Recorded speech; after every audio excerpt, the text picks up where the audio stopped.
কবে গড়ে উঠবে তাজপুর বন্দর? তাজপুর সমুদ্র বন্দর প্রকল্প কি তাহলে ২০ পাও জলে? ২ বছর পেরিয়ে গেছে, এখনো পর্যন্ত কাজই শুরু হয়নি। মুখ্যমন্ত্রীর ঘোষণা করেছেন, তারপরও সেই প্রকল্পের বাস্তবায়ন তাহলে কবে হবে, এই প্রশ্নই তুলছেন স্থানীয়রা। পূর্ব মেদিনীপুরের তাজপুরে শিল্পের সম্ভাবনা। মুখ্যমন্ত্রীর ঘোষণা অনুযায়ী তৈরি হবে তাজপুর ফ্রেট করিডোর। রাস্তার দুপাশে গড়ে উঠবে শিল্প। প্রশাসনের তরফে ২০২২ সালে তাজপুর সমুদ্র বন্দর তৈরির কথা জানানো হলেও এখনো কাজই শুরু হয়নি। শুনছি তো, কিছুদিন আগে শুনছিলাম এখানে বন্দর হওয়ার কথা ছিল, কিন্তু আদৌ কিছু দেখতেই পাচ্ছি না। আবার এই শুনছি নতুন করে শিল্প হবে।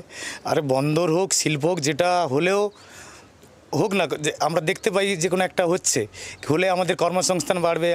আমাদের পাশেই একটা দোকান আছে, এই রোডের পাশে চাউমিনের দোকান, তো আমার সে কিছু হলেও আমাদের কাস্টমার কিছু আসবে, রুজি রোজগার বাড়বে। প্রায় ২ বছর ধরে বঙ্গোপসাগরের ঢেউ তাজপুর সৈকতে আছড়ে পড়েছে বারবার। জোয়ার ভাটা হচ্ছে প্রতিদিনই, কিন্তু তাজপুর গভীর সমুদ্র বন্দরের প্রকল্প আজও বাস্তবায়ন হয়নি। শুনতে তো পাচ্ছি আমরা অনেকদিন থেকে যে হবে, সত্যি কি আদৌ কি এটা হবে? আর তো আদৌ বাঁধ হওয়ার কথা ছিল। এই যে প্রত্যেক বছর আমরা এই যে নোনা জল ঢুকে যায়, সেটাও কি আদৌ হবে? এতদিন ধরে তাজপুর বন্দর তৈরির জন্য শুধু সাইট ভিজিট করেছেন প্রশাসনের কর্তারা। এখনো পর্যন্ত সাইট অফিস ছাড়া আর কিছুই হয়নি। তাজপুরের শিল্প গভীর সমুদ্র বন্দর গড়ে উঠলে প্রচুর কর্মসংস্থান হবে, এই আশায় এখনো বুক বাঁধছে তাজপুরের বাসিন্দারা। পূর্ব মেদিনীপুর থেকে কিরণ মান্নার রিপোর্ট, জি24 ঘন্টা।